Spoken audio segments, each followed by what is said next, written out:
The salty spray from the Pacific crashed against the pier like a heartbeat I couldn't ignore, but it was his laugh, deep, effortless, slicing through the roar, that hit me first straight in the chest. I was 18, home for my first semester at community college, and there he was, Ryan, my brother Jordan's best friend since high school, leaning over the railing in those damn tight black shorts that hugged every curve of his thighs like they were painted on. One glance, and my world tilted. I knew I'd replay that moment in my head 1,000 times, each one tighter, hotter, until it consumed me. I'd always been the quiet one in our family, the kid who sketched waves in notebooks while Jordan blasted music and chased trouble. Growing up in this sleepy coastal town of Eldridge, California, where the fog rolled in like secrets and the beaches stretched out like forgotten promises, I'd learned to bury my feelings deep, especially the ones that didn't fit the straight-laced script everyone else seemed to follow. Mom worked double shifts at the diner, Dad had split when I was 10, and Jordan at 22 was the golden boy, broad-shouldered, easy with a grin, the guy who fixed cars and threw the best bonfire parties. Ryan fit right into that world, the two of them inseparable since freshman year, bonded over late-night drives up the Pacific Coast Highway and dreams of escaping this place for good. But that summer evening, as the sun dipped low and painted the sky in bruised purples and golds, everything shifted. Jordan had dragged me out to the pier for what he called bro time, but he'd vanished 10 minutes in to chase some girl from the surf shop, leaving me alone with Ryan, who turned those piercing blue eyes on me like he was seeing me for the first time. Alex, right? The artist kid. His voice was warm, like sun-baked sand, and he clapped a hand on my shoulder. Firm, casual, but it lingered just a second too long. I nodded, throat dry, forcing words past the sudden knot. Yeah, that's me. Not much of an artist, though. He laughed again, that sound wrapping around me, and leaned closer to point out a pod of dolphins arcing through the waves. His arm brushed mine, the heat of his skin electric against the cooling air, and in those shorts, they rode up just enough as he shifted, revealing the flex of his quad muscles, tanned and powerful from years of hiking the cliffs. I couldn't look away. My pulse hammered, a wild thing trapped in my ribs, and I hated how my body betrayed me. The flush creeping up my neck, the way my fingers itched to trace the line of his jaw. He'd always been around, a fixture at barbecues and holiday dinners, but I'd been the awkward little brother, invisible. Now, at 18, with my frame finally filling out from late growth spurts and stolen gym sessions, I felt exposed, seen, and terrified. You okay, man? You look like you just saw a ghost. Ryan's brow furrowed, concern softening his features, and he straightened, those shorts pulling taut across his hips. I stammered something about the cold, but inside, a storm raged, desire crashing against fear, the kind that whispered I'd ruin everything if I let it slip. We walked back toward the parking lot in companionable silence, the gravel crunching under our sneakers, the distant hum of waves a constant underscore. Jordan reappeared then, slinging an arm around Ryan's neck with a whoop, oblivious to the chaos he'd left brewing in me. Dude, you should have seen her. Total smoke show. They piled into Jordan's beat-up Ford truck, me squeezed in the middle on the bench seat, Ryan's thigh pressing against mine with every bump in the road. The scent of his cologne, something crisp, like ocean air mixed with cedar, filled the cab, mingling with the faint salt on our skin. I stared out the window at the blurring cliffs, but my mind etched him, the way his shorts rode up when he laughed, exposing a sliver of thigh that made my stomach twist with want. By the time we pulled into our driveway, the two-story Craftsman house glowing under string lights Mom had hung for summer, I was wrecked. Jordan clapped me on the back. Good hanging with you, squirt, and bounded inside. Ryan lingered, turning to me with that easy smile. Hey, we should grab coffee sometime. Catch up properly. His eyes held mine, a spark there I couldn't name, and I mumbled a yes before fleeing to my room. That night, alone in the dark with the ceiling fan whirring like my thoughts, I couldn't shake him. The image looped, those shorts, the laugh, the brush of skin. My hand slipped under the sheets, tentative at first, then urgent, chasing the ghost of his touch. Guilt followed the release, sharp as sea glass. Jordan would kill me if he knew. And Ryan? He was straight, or at least that's what everyone assumed. The golden duo, unbreakable. But in the quiet hours, doubt crept in, the way he'd looked at me on the pier, like I was more than the little brother tag-along. Sleep came fitful, dreams tangled with waves and whispered confessions. And when morning broke with fog pressing against my window, I woke hard and aching, his name on my lips like a prayer I wasn't sure I believed in. The next week blurred into a rhythm of forced normalcy. I busied myself with sketches, charcoal strokes capturing the curve of cliffs, the crash of surf, but Ryan invaded every line, his form bleeding into the margins. Jordan mentioned him offhand over breakfast one morning, pancakes steaming on the chipped Formica table. Ryan's crashing here tonight. Big game on TV, Raiders versus the Pats. My fork froze midway to my mouth, heart lurching. Mom, wiping her hands on her apron, smiled wearily. As long as you boys clean up after. She was the rock, the one who'd held us together after Dad's vanishing act. Her love quiet but fierce, the kind that didn't question but somehow knew. I wondered if she sensed the shift in me, the way I'd started lingering in mirrors, tracing the new angles of my face, my body awakening to possibilities I'd only dared imagine in stolen glances at magazines. Evening fell heavy with anticipation. I showered longer than necessary, the hot water sluicing over me like absolution, but it only sharpened the edges of my nerves. When the doorbell rang, I was in the living room, pretending to scroll on my phone, but my eyes snapped up as Jordan hauled the door open. There stood Ryan, 6'2", of effortless charisma, in a faded Raiders tee that stretched across his chest, and those same tight black shorts, like he'd worn them just to torment me. He carried a six-pack of craft IPAs, grinning as he bumped fists with Jordan. "Brought the good stuff, bro." Then his gaze found mine, holding a beat longer than it should, and he nodded. "Alex, what's up?" The casualness of it stung, but there was warmth in his tone, a thread pulling me in. We settled on the worn leather couch, Jordan commandeering the remote, the TV flickering to life with pregame hype. Ryan dropped onto the cushion beside me, close enough that our knees brushed when he stretched out his legs. The air thickened, charged with the scent of hops and his skin, and I gripped my beer like a lifeline, the cold glass grounding me against the heat building low in my gut. Jordan rambled about stats, oblivious, but Ryan turned to me midway through a commercial, voice low under the roar of the crowd on screen. "So, college treating you okay? Jordan says you're killing it in art class." His blue eyes searched mine, genuine curiosity lighting them, and I swallowed hard, words tumbling out about figure drawing, the way light plays on muscle. He listened, really listened, leaning in, his thigh solid against mine now, unapologetic. "Sounds intense. You ever sketch the ocean? Bet you'd nail that chaos." The game blurred after that. Interceptions and touchdowns reduced to noise, because every shift of his body sent sparks skittering across my skin. Those shorts, goddamn, they were criminal. The fabric clinging to the swell of his quads, riding up as he cheered to play, exposing the inner line of his thigh, smooth and inviting. I imagined my fingers there, tracing, tasting salt and heat, and shame burned my cheeks. He caught me staring once, mid-sip of his beer, and his lips quirked in that half-smile, like he knew. "You good?" he murmured, just for me, and I nodded too quickly, muttering about the heat. Jordan hooped at a field goal, shattering the moment, but Ryan's gaze lingered, a question in it that mirrored the storm in my chest. Halftime brought pizza, greasy slices devoured with laughter, and for a fleeting second, normalcy reigned. But as the second half dragged, Jordan dozed off, head lolling back, snores rumbling like distant thunder. The room hushed, save for the announcer's drone, and Ryan shifted closer, his voice a conspiratorial whisper. "Your brother's out cold. Some wingman, huh?" I chuckled, nerves fraying, and he nudged my shoulder with his. "Tell me something real, Alex. What's eating at you lately?" The question hung, vulnerable, and in the dim glow of the TV, his face softened, sharp jaw shadowed, eyes deep pools reflecting the screen's flicker. My heart seized.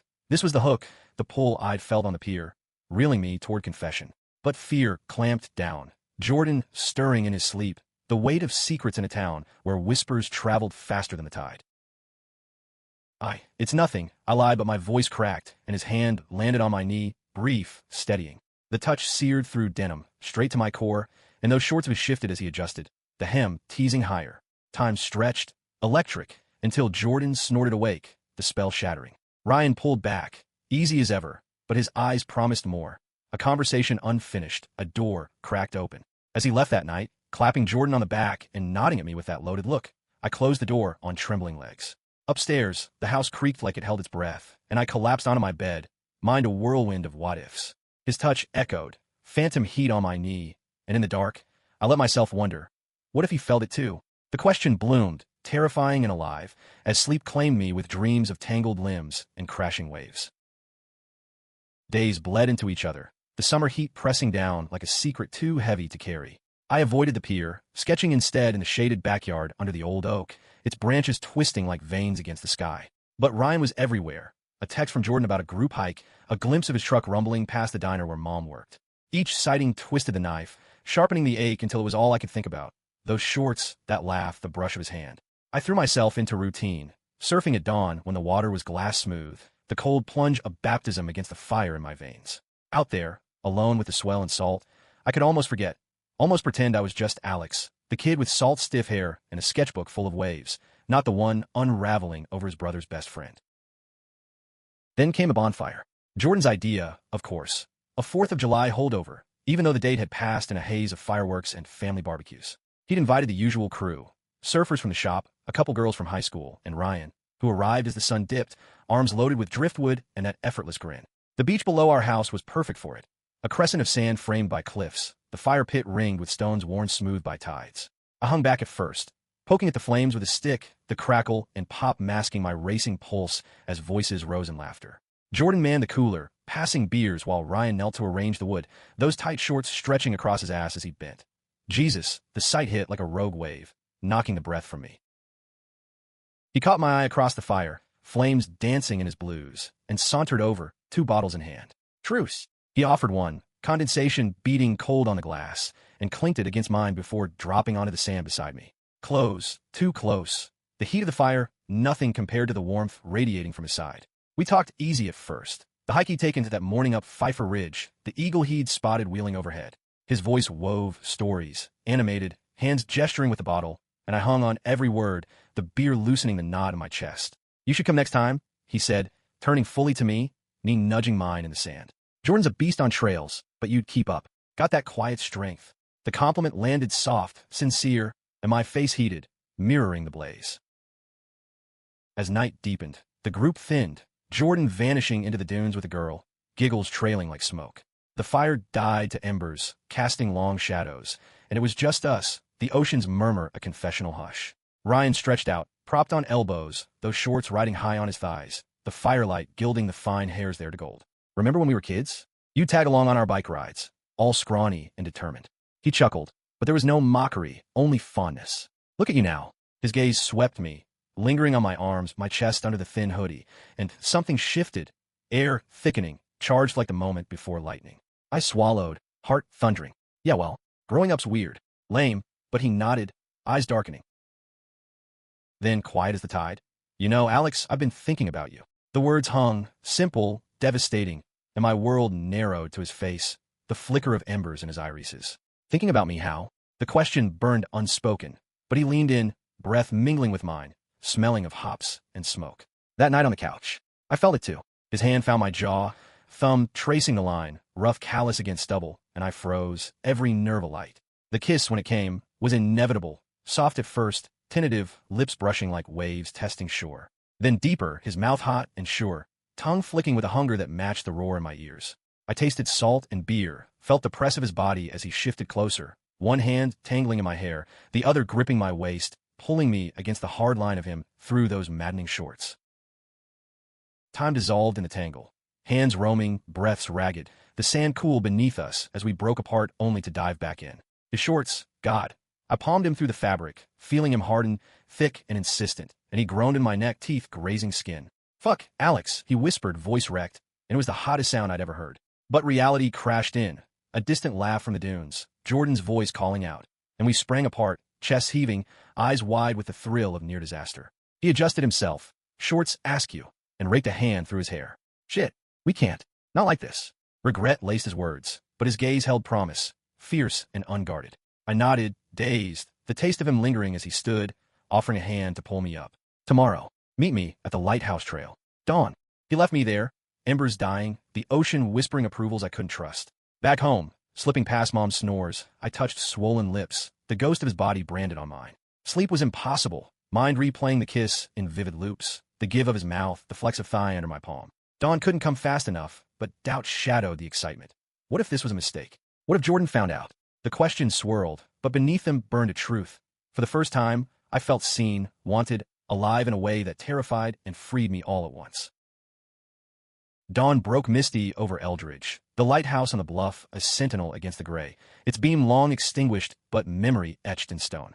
I hiked the trail alone at first, boots crunching eucalyptus leaves, the air sharp with pine and sea. Heart pounding harder than the uphill climb, I crested a ridge to find Ryan waiting, silhouetted against the paling sky, in joggers this time. No shorts, but the sight of him still hit like caffeine, sharpening every sense. He turned, smile breaking slow, and closed the distance in 3 strides, hands framing my face for a kiss that picked up where the bonfire left off, urgent, unyielding, his body pinning me gently against a twisted cypress. We broke apart breathless, foreheads pressed, and he laughed. That sound, low and real, before tugging me down to sit on a fallen log, the valley sprawling below like a map of unspoken possibilities. I haven't stopped thinking about you, he admitted, voice rough with honesty, fingers lacing through mine. Those eyes of yours on the pier, it's been driving me crazy. The confession spilled then, raw and halting. How he'd questioned things for years, flings with girls masking the pull toward guys he'd ignored, Jordan's straight arrow world making it easy to bury. But me, quiet, Intense Alex, I cracked something open. I listened, thumb stroking his knuckles, my own secrets tumbling out. The hidden magazines, the crushes on faceless boys in art class, the fear of being the family outlier. The trail became our confessional that morning, words weaving with touches, his hand on my thigh as we walked, casual but loaded, my shoulder brushing his in silent solidarity. We ended at a hidden cove, tide pools glittering like jewels, and stripped to swim, the water shockingly cold but cleansing. He surfaced first, water sluicing down his chest, joggers clinging transparent, and pulled me under with him, bodies tangling in the chill. Laughter bubbled up, pure and freeing, as we chased each other through the waves, the sun breaking through to gild us gold. On the rocks after, drying in the warmth, he kissed me slow, reverent, hands mapping my skin with a tenderness that ached. "This is real," he murmured against my collarbone, and I believed him, the doubt receding like the tide. But reality waited on shore. Jordan texted mid-afternoon, "Where you at, bro? Ryan's looking for you, LOL." And panic spiked, sharp as barnacles. We dressed quick, the idol fracturing, and hiked back in charred silence, his hand grazing mine once, a promise. At the trailhead, his truck idled, and he cupped my cheek, eyes fierce. "Tonight, after Jordan crashes. My place." The words thrilled, but unease gnawed. Secrets had a way of surfacing in small towns, whispers turning to waves. I nodded, stealing one last kiss, brief, searing, before he drove off, leaving me to walk home with salt on my skin and his taste on my lips. The afternoon dragged, heavy with anticipation. Mom noticed my glow at lunch, arching a brow over her sandwich. "Someone's got summer fever."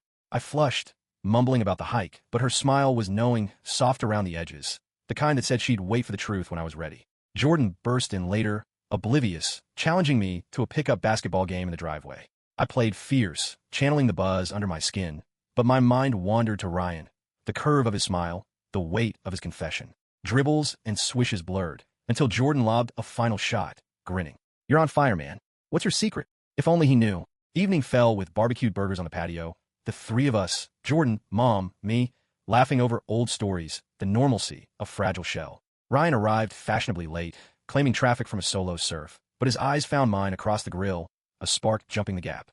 Dinner stretched, plates cleared, and as predicted, Jordan conked out early, beer-fueled snores echoing from the couch. Mom retired with a novel, winking at me. "Don't stay up too late, heartbreaker." And the house settled, creaks and ticks amplifying my pulse. I slipped out the back door at midnight, the night air cool against flushed skin, crunching across the dewy lawn to where Ryan waited in his truck, headlights off like a shadow. He didn't speak, just pulled me into the cab, mouth claiming mine in a kiss that tasted of urgency and relief. We drove in silence to his apartment, a cramped one-bedroom above a garage on the edge of town, rented with mechanic gigs, the windows down, wind whipping our hair as the highway hummed beneath us. Inside, the space was him. Surfboards propped against walls, sketches of waves pinned haphazardly, a bed rumpled with flannel sheets. He flicked on a lamp, golden light pooling, and turned to me, vulnerability cracking his confidence. "I want this. You." "But Jordan." The name hung, a specter, and I crossed to him, hands on his chest, feeling the thunder of his heart mirror mine. "We'll figure it out." Lies and truths blurred as clothes shed. His shirt first, revealing the top planes of his torso, then mine, his fingers reverent on my scars from childhood falls. Those joggers hit the floor, and there he was bare and beautiful, cock-hard and curving, drawing a gasp from me. We tumbled to the bed, exploration tentative then bold, mouths mapping collarbones, nipples pebbled under tongues, hands stroking with building rhythm. He was patient, guiding, whispering praises, "So fucking gorgeous, Alex." As I took him in hand, velvet over steel, his hips bucking with a moan that vibrated through me. When he entered me, slow and slick with lube from the nightstand, it was revelation, stretch and burn giving way to fullness, connection deeper than skin. We moved together, unhurried at first, gazes locked, breaths sinking like tides. Then faster, urgent, the headboard thumping soft against the wall, his name a chant on my lips. Climax shattered us. Him first, spilling hot across my stomach with a guttural cry. Then me, arching in his grip, waves of pleasure crashing endless. We collapsed, tangled and spent, his arms a harbor around me, breaths evening in the afterglow. Sleep came easy, his heartbeat a lullaby under my ear, but dawn brought the crash. A pounding at the door, Jordan's voice, furious. "Ryan, open up, man, what the hell?" Panic surged, cold as the floor under my feet as I scrambled for clothes. Ryan's face paled, yanking on shorts. Ironic, those tight ones again. And I hid in the bathroom, heart slamming, eavesdropping through the crack. "Dude, chill. It's not," Ryan stammered, but Jordan cut in, voice rising. "I saw your truck from the road last night. And Alex wasn't home. What the fuck is going on?" The air crackled, accusations flying, betrayal, lies, the unbreakable bond fracturing like glass. I emerged then, shirt half-buttoned, the truth a weight lifting and crushing in equal measure. Jordan's eyes widened, shock twisting to hurt. Alex? You? With him? The room spun, words tumbling, apologies, explanations, the raw ache of love laid bare. Ryan stepped forward, hand finding mine, solidarity in the grip. It's real, Jord. I'm sorry we hit it, but I love him. The words hung, stunning us all, and tears pricked my eyes, the confession a bridge over the chasm. Jordan stormed out, tires screeching, leaving silence thick as fog. Ryan pulled me close, murmuring assurances, but doubt clawed. Had we destroyed everything? The day blurred in fallout. Mom's quiet support when I confessed over coffee, her hug fierce. Love's not a straight line, baby. It'll bend. Jordan went radio silent, days stretching into a void, my sketches turning dark, strokes of anger and loss. Ryan and I clung tighter, stolen moments in coves and cars, but the shadow loomed, guilt a constant undertow. A week in, confrontation came unbidden. Jordan at the door, eyes red-rimmed, voice cracked. I get it. The hiding, the fear. Dad bailed because he couldn't face his own shit. But you're my brother, Alex. And you. He turned to Ryan, jaw tight, your family. Just don't lie to me again. Forgiveness wasn't easy. Words sharp, tears shed over beers on the patio. But it was real, mending threads with honesty. We talked late into night. Jordan admitting his own doubts, the pressure of being the strong one. Ryan vowing transparency, me finding voice in vulnerability. Summer waned, fog lifting to clear skies, and with it came clarity. Ryan and I built slow, dates disguised as hangs, hands held under tables, nights tangled without fear. Jordan warmed, teasing jabs, turning fond. The trio reforming stronger, cracks gilded. One evening, as leaves tinge gold on the cliffs, we three hiked the lighthouse trail. Ryan's hand in mine open now, Jordan clapping my back with a grin. At the cove, waves lapping gentle, he pulled us into a hug, rough and real. You too. You're good. Just promise me forever starts honest. In the months that followed, life unfolded. College for me, a promotion for Ryan at the shop, Jordan planning a road trip north. Love wasn't fireworks forever, but steady burn, kisses and dawn light, arguments aired over coffee, the quiet power of chosen family. And those shorts? They became legend, pulled on with winks, a reminder of the hook that reeled us in. In Eldridge's endless summers, I'd found not just desire, but home. In Ryan's arms, Jordan's laugh, Mom's knowing smile. The mind wanders, but the heart? It stays, rooted deep, where the real stories crash and endure.